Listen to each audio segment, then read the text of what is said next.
All right. Keeanu was just talking about how he's trying to develop as a leader more. How have you seen him trying to attack that? Yeah, it's been great to watch him grow and develop and challenge him, and also help coach him through that. He's done a great job of taking the reins of the room, and I think also carrying that over for the defense and the team. Number one, he's done it through example, right? He's come in, the way he's worked, the way he's attacked the off season. He's improved his work capacity, and then it's been a really nice transition to spring ball right now. Like I told the room, right? Like 95 is right here, and then we kind of got everybody else. And so, you know, he's leading by example too. When you turn on the tape, you watch him at the point of attack, technically sound. I'm not saying he's perfect, right? But he's still working through that. But then the effort, the finish, running to the football, again, really mastering all the things that require no talent, and doing it at such a level that now he can demand that of anybody else in the room, and his game is really becoming above reproach that way. So the maturity, right? I think even when he gets uncomfortable, right, now he's pushing through a lot of places and spaces before where, you know, as a younger guy, you maybe take your foot off the gas a little bit, or, you know, need to excuse yourself from a drill or something like that. And he's just grinding through that stuff. So impressive to see him grow, you know, physically, right, and push through it there, but also in terms of vocally and earning the respect of his teammates through how he practices and puts it on tape.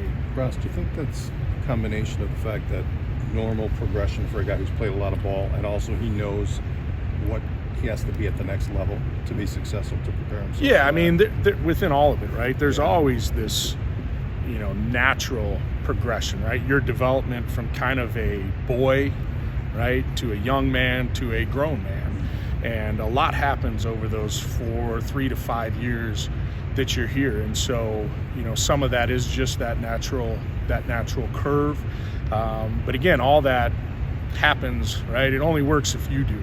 And so the way that he's renewed his approach, the way that he's kind of increased his focus and determination, you know, that's a credit to him, right? He's certainly riding that wave of you know, a natural growth and development, but it's also the way he's taken his mind and pushed it to grow and develop that way. So again, right, hard work works, right?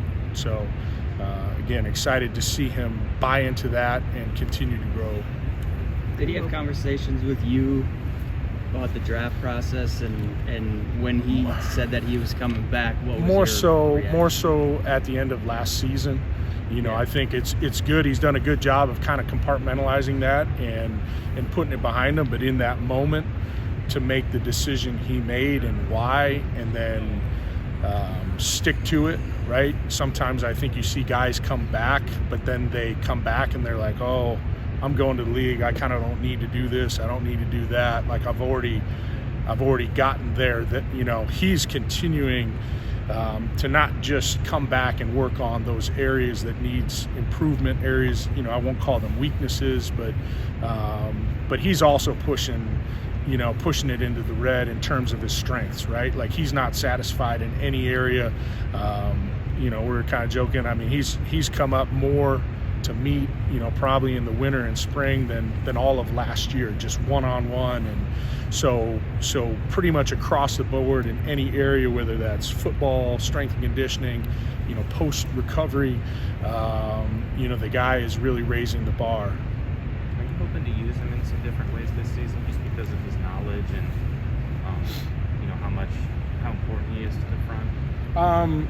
I think we're always, you know, especially Jim, right? Coach Leonard, I think, does as good or better job than anybody in the country identifying guys' skill sets and trying to set them up for success. Now, it's going to continue to be on Keeanu as well to not miss those layups, right? We're going to put him in positions to make plays, and, you know, we got a whole cut up last year of where, you know, it was schemed up and teed up for us, and, you know, there's about 8 or 9 TFLs we missed out on opportunities up front for lack of execution, whether that was technically or whatever it may have been. But absolutely, right? He's put himself in position to be a centerpiece and a focal point of how we want to attack.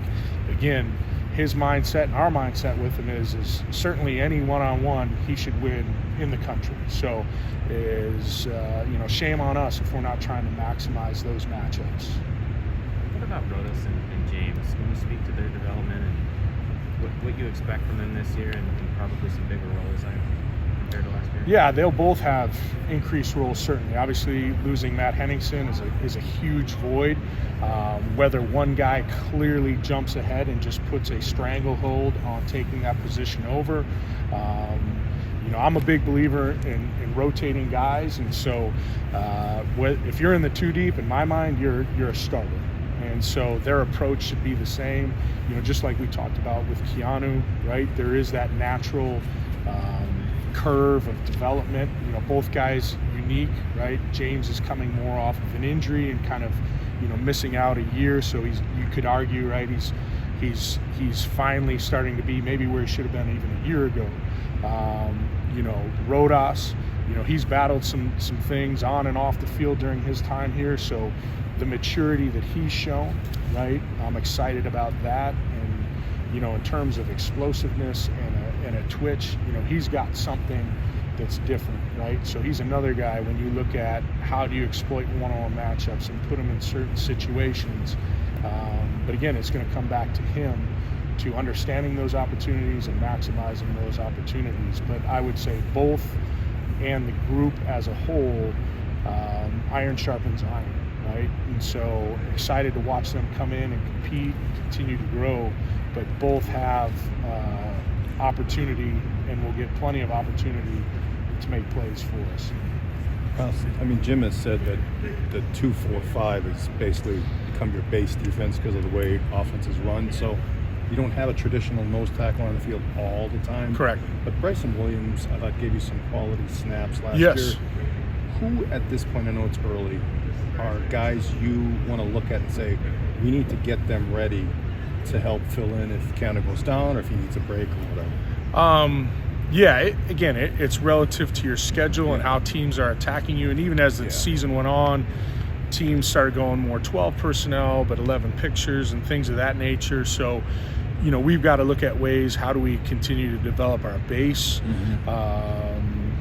scheme and be able to utilize that personnel in some of those scenarios. And then, like you mentioned, probably in that 60-65% range, you're looking at nickel pictures. And so, which then, in a way, you don't have to worry so much about the zero nose in a particular very unique skill set, right? When you start getting into the nickel world, you're talking 2 eyes, tilts, 3 techniques, which we have between, you start at the top and you'd say, all right, Keeanu Mullins, James Rodas, Townsend Paez, right? Ben Barton's doing some great stuff for us. Mike Jarvis, he's put on a tremendous amount of weight. He's 290, 295. So, he's doing some things along there as well. So you feel really good about your depth when you start getting into the nickel position. So hopefully nobody breaks a shoelace and we never have to worry about it. So Speaking of, you talked about Gio, just, last year, with Bryson and Keeanu both out, he received some reps at nose tackle. I know he's listed as an end. Do you see him as a nose tackle, and how have you seen him grow heading into his 4th year? Gio? Yeah, Gio. Yeah, I don't know who put him out as an end. I've never played him as an end. He's a nose type all day long. How have you seen him develop and work in? And he's a guy that's got great opportunity. This is his spring, and as we've talked, this is his window to take advantage of it and make his move. And so, like I said earlier, iron sharpens iron, and these guys are all here to compete. And you know, he's dealing through a little stuff right now that's kind of limiting him. So, you know, he's got to continue to push, continue to grow. You know, I appreciate the extra work he's come in and done, but ultimately it's what you put on tape that's going to earn you, you know, like I tell the guys, man, you're either earning your way in or earning your way out. And the tape speaks for itself. And, you know, he's got just as much opportunity and right as anybody else to get snaps on Saturdays. Russ, have you noticed with Bob a difference in the way that the offensive line is being coached, whether technique or the way he coaches, the way he approaches it? Can you notice a difference between? You know, I focus on my guys. But you're going against the offensive line every single day. We are, yeah. But I'm coaching my guys every single day. Okay. What about Mullins? The big tree. What about him? Where's his growth? And I imagine more will be expected of him this year as well. Absolutely, right? And that's, again, getting back to kind of this concept of a natural progression, right? You're a senior, you played a lot of football. You should be coming into your own in terms of football IQ and understanding the game, and things should start slowing down for you. I'm fired up. You know, he probably had one of his best practices Tuesday. You know, he works some different moves in pass rush, right? He is such a gifted athlete in terms of strength, right? I would argue maybe, you know, in the country, right? I'd put him in that top tier of guys. And so it's understanding to continue to develop those strengths and use them. You know, that was kind of our message today in meetings, was really know thyself, right? And really understand what you do well and why, what you need to work on and why. And then there are some things that you don't need to work on because that's not your wheelhouse, right? So don't, you know, try it, but there's a reason why, right? And so it's continuing to mature and understand who we are, what we do well, and how to use that to our advantage. And like I said, I'm really excited because I thought where he was yesterday, especially that early in spring, to start showing some of that football understanding in terms of formational awareness, the technique that he was executing and using, and then really being able to apply that strength can make him a dominant force. Saw Kurt Neal's at least dressed. Yes. Do you think he'll be able to join you guys for full team drills Nope. in spring? He's strictly Indy for spring, and that's probably the best thing we could be doing for him. So, you know, he's explosive, he's powerful, he brings a lot to the table, and right now I think he's in a great spot, and we just need to make sure we keep him there. You seen him as a nose tackle? See him as a nose, see him as that 2-eye. You know, he's twitchy and explosive enough. He could play some of the 3 as well, but yeah, he'll start inside the guards. Oh, so you guys up front have been working with the same group of linebackers for basically the last 2 years, pretty much every snap. Yep. What's that process of getting them to learn new guys behind them and that they're going to be communicating with so much? If we do our job right up front, it doesn't matter who's behind us. You know, if anything, we should be pushing that much harder to make sure the picture is that much more clean and clear for that group of guys. But, you know, like I said, if we're handling our business up front, it should be plug and play in behind. You didn't see much of Isaac Thompson last year. Obviously, he's beginning his second season here. What do you think he can give you? He can give us a lot. You know, coming out of the winter, physically in terms of measurables, you know, I'd say he's probably pound for pound one of our most impressive guys on the field. You know, he started his career as a boundary type outside backer, so he has, you know, that type of movement skills and capability, you know, with 280, 85 pounds on his frame. He's just got to continue to understand the playbook. The world happens a lot faster inside the tackles than out in space. He finished the season in a great spot.